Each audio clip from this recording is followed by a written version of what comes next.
En un pequeño pueblo de la provincia de Salamanca llamado Alba de Tormes, vivía un hombre llamado Raúl, de 30 años, que compartía un vínculo especial con su hermana melliza, Clara.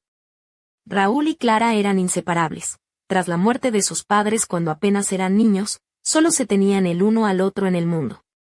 Los había dejado un dolor que parecía imposible de superar, pero ellos lograron mantenerse unidos, creciendo juntos en aquella casita antigua que había pertenecido a sus padres. Clara, con su cabello castaño oscuro y ojos que reflejaban una mezcla de fuerza y melancolía, siempre vestía con un estilo sencillo pero cuidado, blusas de lino blanco, faldas largas que rozaban sus tobillos y sandalias de cuero marrón que hacían un sonido característico al andar. Raúl, por su parte, era un hombre robusto, de complexión fuerte, con barba incipiente y una sonrisa que escondía más de una historia. Siempre llevaba camisas de cuadros y pantalones de tela resistentes, propios de quien trabaja el campo o hace 1000 cosas a la vez para sacar adelante la casa y a su hermana. Durante años, Raúl fue el sostén de Clara, trabajando en la fábrica de embutidos del pueblo para poder darle todo lo que necesitaba. Clara había decidido continuar con sus estudios en la Universidad de Salamanca, mientras Raúl se quedaba en Alba para encargarse de la casa y el negocio familiar. A pesar de la distancia física, su vínculo nunca se resquebrajó.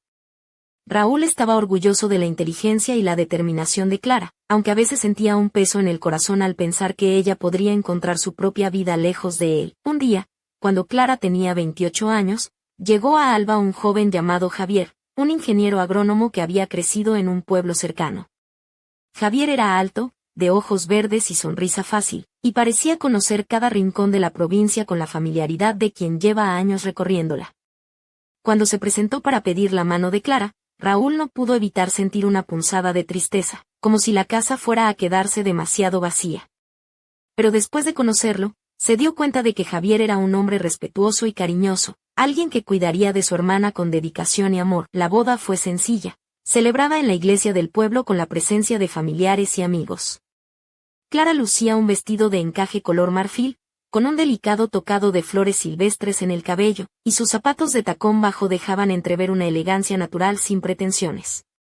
Raúl, con un traje oscuro y camisa blanca, no pudo contener las lágrimas al verla tan feliz, al ver cómo aquella niña que había protegido durante años ahora comenzaba un nuevo capítulo. Pasó un año desde la boda, y la vida parecía fluir con tranquilidad. Pero un día, Raúl recibió una llamada inesperada. Javier había sufrido un accidente en la carretera mientras regresaba de un viaje de trabajo y había fallecido. Clara, sumida en una tristeza profunda, se encontraba sola en el apartamento que había sido de su esposo, un lugar que ahora parecía un mausoleo lleno de recuerdos. Raúl, preocupado por su estado, le insistió para que volviera a vivir con él en la casa de sus padres.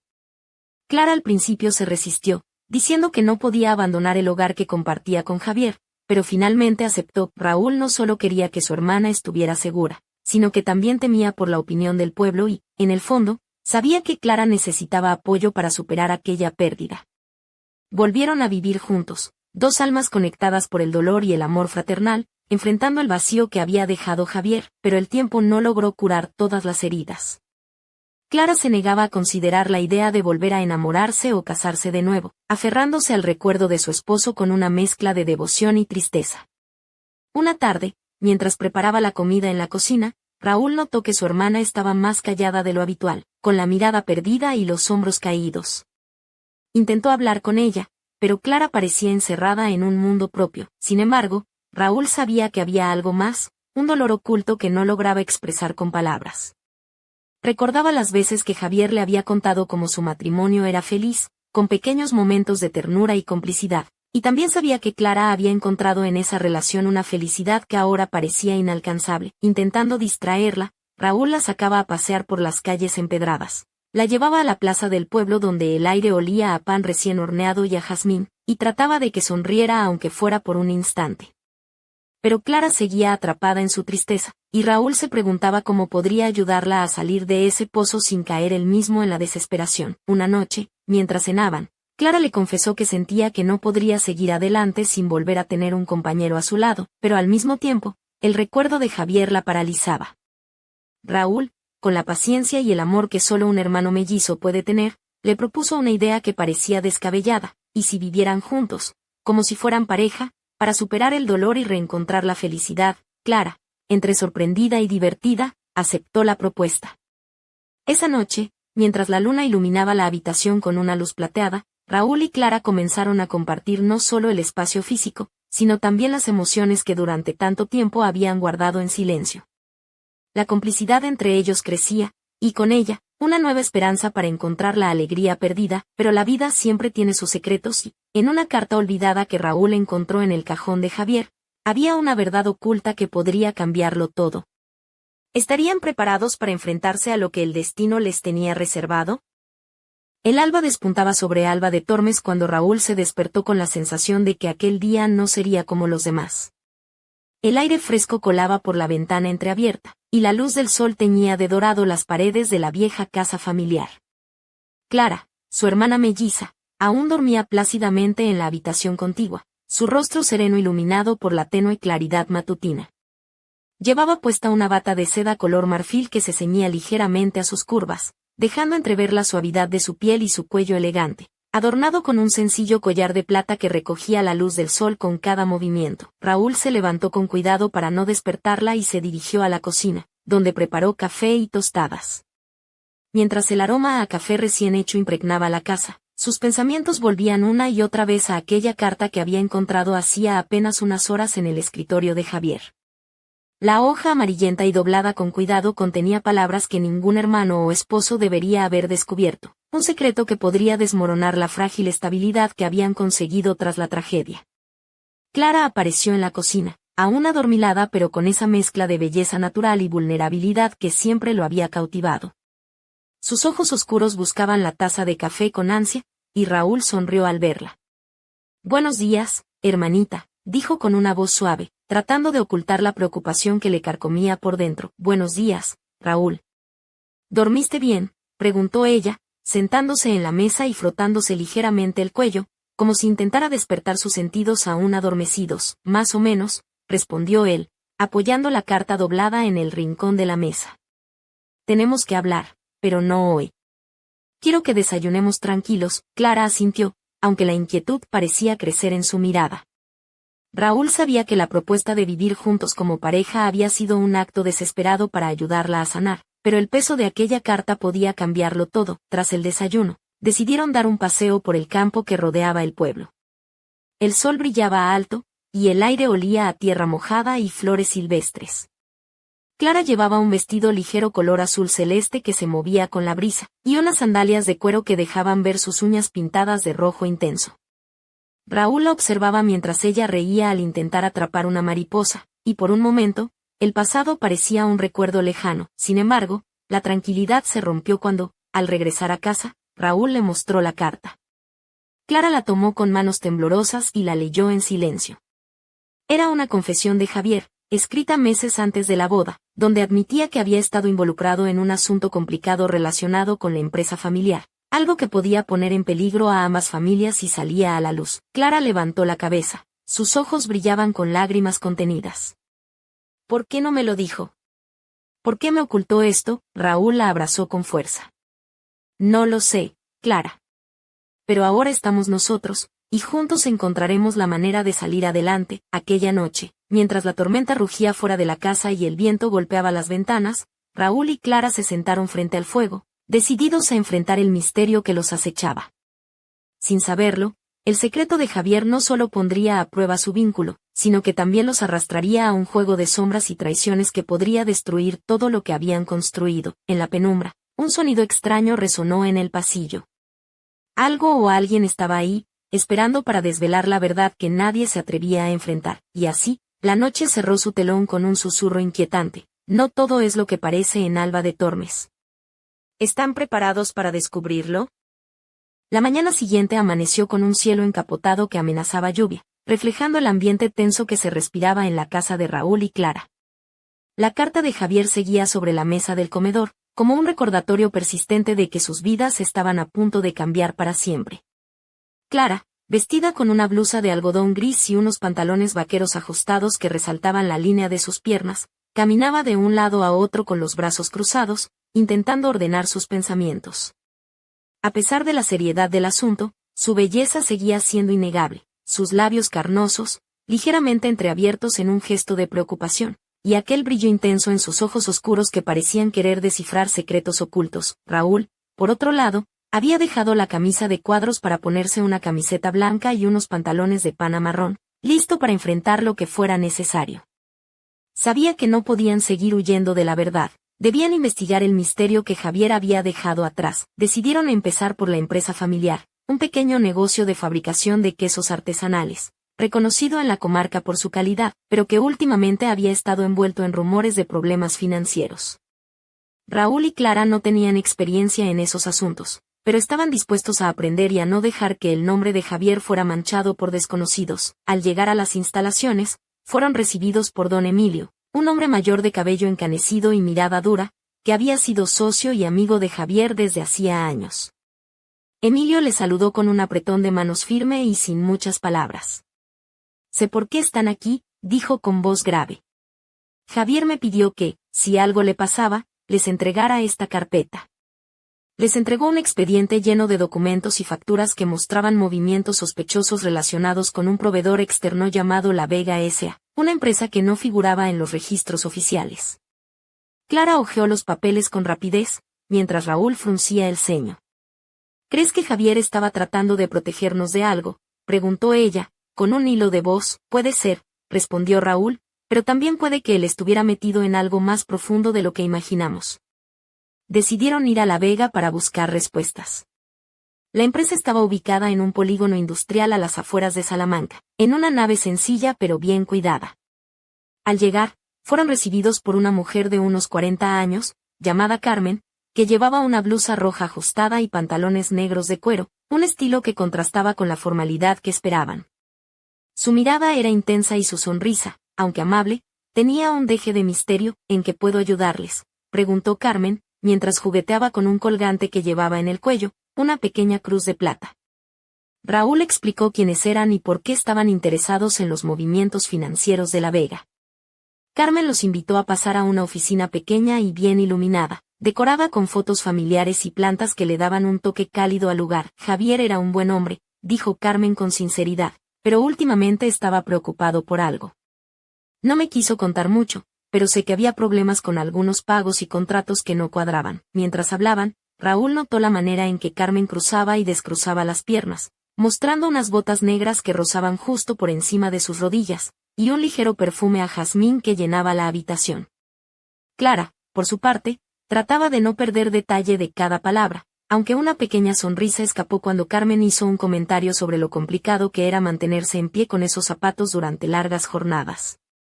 Decidieron que lo mejor sería revisar los documentos de La Vega con más detenimiento, pero algo en el ambiente les hacía sentir que no estaban solos en aquella investigación. La sombra de una traición no solo pendía sobre la empresa, sino también sobre sus propias vidas. Al salir de la nave, la lluvia comenzó a caer con fuerza, empapándolos mientras caminaban hacia el coche. Raúl miró a Clara y, con una sonrisa irónica, dijo: «Bueno, al menos ahora tenemos una excusa para quedarnos bajo la manta y comer tortilla de patatas sin remordimientos». Clara rió, esa risa que hacía tiempo no escuchaba, pero en el fondo ambos sabían que el verdadero desafío apenas comenzaba. La carta de Javier, los documentos sospechosos y la misteriosa Carmen eran solo la punta del iceberg. Esa noche, cuando la tormenta arreciaba y los truenos retumbaban como advertencias, un mensaje anónimo llegó al móvil de Raúl: «No sigas hurgando, o te arrepentirás». El pulso de Raúl se aceleró y sus ojos buscaron en la oscuridad la silueta de Clara, que dormía ajena a la amenaza. Pero él sabía que la paz era solo una ilusión, y en el silencio de la casa, una pregunta retumbaba más fuerte que nunca: ¿quién estaba realmente detrás de todo esto? ¿Y qué precio estarían dispuestos a pagar para mantenerlo en secreto? La mañana siguiente amaneció con un cielo gris y una ligera llovizna que empapaba las calles empedradas de Alba de Tormes. Raúl y Clara, aún con las sombras de la amenaza anónima rondando sus mentes, se preparaban para enfrentar lo que parecía inevitable. La tensión en la casa familiar era palpable, cada rincón parecía susurrar secretos ocultos, y la rutina cotidiana se había transformado en un tablero de ajedrez donde cada movimiento podía ser decisivo. Clara, con su cabello recogido en un moño desordenado que dejaba escapar algunos mechones rebeldes, llevaba un suéter de lana color burdeos que acentuaba el tono cálido de su piel y unos pantalones ajustados de mezclilla. Sus ojos, normalmente tan expresivos, ahora reflejaban una mezcla de determinación y cansancio. Raúl, con una camiseta de manga larga gris y pantalones oscuros, revisaba una vez más los documentos que habían obtenido de la Vega S.A., buscando una pista que pudiera esclarecer el misterio. Decidieron que lo mejor sería visitar al notario que había gestionado los papeles de la empresa familiar y de Javier, don Luis, un hombre de edad avanzada con gafas redondas y voz pausada, conocido en el pueblo por su discreción y profesionalismo. Su despacho estaba decorado con muebles de madera oscura y estanterías llenas de libros antiguos, creando un ambiente solemne que contrastaba con la urgencia de la situación. «Buenos días, don Luis», saludó Raúl con respeto. «Venimos porque creemos que hay algo en los documentos de Javier que no encaja». El notario los invitó a sentarse y, tras revisar algunos papeles, comentó con gravedad: «Hay varias transacciones recientes que parecen legítimas, pero he encontrado una serie de contratos con firmas que no corresponden exactamente con las de Javier. Además, algunos pagos están vinculados a empresas fantasma». Clara frunció el ceño, mientras Raúl apretaba los puños, sintiendo como la ira y la impotencia comenzaban a mezclarse. Don Luis añadió: «Si esto es cierto, alguien podría estar manipulando los negocios para su beneficio», y Javier intentaba descubrirlo. Al salir del despacho, la lluvia había cesado y una brisa fresca recorría las calles del pueblo. Clara sugirió ir a la taberna local para pensar en un plan. Allí, entre el aroma a vino y el murmullo de las conversaciones, se encontraron con Manolo, un viejo amigo de Javier y conocedor de los secretos del pueblo. Manolo, un hombre de mediana edad con bigote y sombrero de ala ancha, lo saludó con un «Guea, ¿qué pasa aquí? Que os veo con caras largas», y sin esperar respuesta añadió: «Si queréis saber algo, tenéis que hablar con don Esteban, el alcalde. Él sabe más de lo que dice». Raúl y Clara intercambiaron miradas. El nombre de don Esteban resonaba en el pueblo como sinónimo de poder y misterio. Decidieron que esa sería su próxima parada. Al caer la noche, Clara se preparó para la reunión con una blusa de seda negra que realzaba la curva de sus hombros y unos pantalones ajustados de cuero que dejaban entrever una seguridad renovada. Su maquillaje era sutil pero efectivo, resaltando sus ojos con un toque de sombra oscura que le daba un aire enigmático. Raúl, algo nervioso, optó por una camisa azul oscuro y unos vaqueros limpios, intentando transmitir confianza. La casa del alcalde estaba en el centro del pueblo, un edificio antiguo con columnas y una puerta de madera maciza. Al llamar, un hombre robusto y de mirada escrutadora les abrió, y tras unos minutos de espera, apareció don Esteban, con su andar lento y voz profunda. «He oído que buscáis respuestas», dijo sin rodeos. «Pero cuidado, no todo es tan sencillo en Alba de Tormes. Aquí, algunos secretos se guardan con sangre». La conversación se tornó tensa cuando don Esteban insinuó que ciertos intereses estaban dispuestos a todo para proteger sus negocios, y que Javier había descubierto demasiado. Al despedirse, les lanzó una advertencia: «No os metáis donde no os llaman, o las consecuencias serán irreparables». De camino a casa, Raúl trató de aligerar el ambiente con una broma torpe: «Bueno, al menos ahora sabemos que no somos los únicos que jugamos al escondite con los secretos». Clara rió, aunque su mirada seguía tensa. «Esto es un lío, Raúl. Pero no podemos rendirnos». Esa noche, mientras el viento golpeaba las ventanas y las sombras parecían moverse con vida propia, una silueta desconocida observaba desde la oscuridad. En sus manos, un sobre con un símbolo que ni Raúl ni Clara habían visto antes. El juego apenas comenzaba, y en Alba de Tormes, la línea entre la verdad y la mentira se desvanecía con cada paso que daban. ¿Quién sería el siguiente en caer? El amanecer en Alba de Tormes llegó silencioso, cubriendo las calles con una neblina ligera que daba al pueblo un aire misterioso, como si la misma naturaleza conspirara para ocultar los secretos que Raúl y Clara estaban a punto de descubrir. La casa familiar, con sus muros de piedra y ventanas de madera envejecida, parecía contener la respiración mientras los hermanos se preparaban para enfrentar el siguiente capítulo de aquella intriga que había trastocado sus vidas. Clara, aún con el eco de la advertencia de don Esteban resonando en su mente, se vistió con un vestido de lino color crema que rozaba sus rodillas, dejando sus brazos al descubierto y mostrando la delicadeza de su piel bronceada por el sol de verano. Llevaba unos pendientes sencillos de plata en forma de lágrima y, como siempre, su cabello castaño oscuro caía en ondas suaves sobre sus hombros. Raúl, con una camisa azul celeste arremangada y pantalones de mezclilla, observaba a su hermana con una mezcla de orgullo y preocupación. Sabía que la fuerza de Clara era su mejor arma en aquella batalla, pero también temía por lo que les esperaba. Decidieron acudir a la policía local para entregar toda la información que habían recopilado y solicitar protección, conscientes de que la amenaza que pesaba sobre ellos no era un juego. El comisario, un hombre de mediana edad llamado Ignacio, los recibió en su despacho con una actitud seria y profesional. Tras escuchar su relato y revisar los documentos, prometió iniciar una investigación, aunque les advirtió que en un pueblo pequeño como aquel, muchas veces la justicia se movía a un ritmo lento y con cautela. Al salir de la comisaría, Clara soltó un suspiro profundo y, con una sonrisa irónica, comentó: «Bueno, al menos ahora tenemos un guardián que no es mi hermano. Aunque, con lo celoso que eres, Raúl, no sé si eso es una buena noticia». Raúl rió, soltando una broma que hacía tiempo no se permitía. «¿Celoso yo? Por favor, si soy más protector que la Guardia Civil en pleno operativo». Mientras caminaban por la plaza del pueblo, un hombre apareció entre la multitud. Era un joven alto, con chaqueta de cuero y una expresión que mezclaba curiosidad y nerviosismo. Se acercó a ellos con paso decidido. «¿Raúl? ¿Clara?», preguntó, mirando primero a uno y luego a la otra. «Me llamo Diego, amigo de Javier. Me han contado lo que estáis pasando y quiero ayudaros». La sorpresa fue mayúscula. Diego reveló que Javier le había confiado antes de morir que había descubierto irregularidades en la empresa, y que temía por su seguridad. Además, tenía información que podía ser clave para desenmascarar a los responsables. Con renovada esperanza, Raúl y Clara aceptaron la ayuda de Diego. Juntos, comenzaron a revisar papeles y a planear cómo actuar sin ponerse en peligro. La complicidad entre ellos crecía, y aunque Raúl seguía viendo a Clara como su hermana pequeña, no pudo evitar notar cómo la cercanía con Diego despertaba en ella una luz nueva, un destello de vida que hacía tiempo no veía. Aquella tarde, mientras compartían una cena sencilla en la cocina de casa, Clara llevaba una blusa ajustada color vino que destacaba la curva de su cintura y unos pantalones vaqueros que acentuaban sus piernas.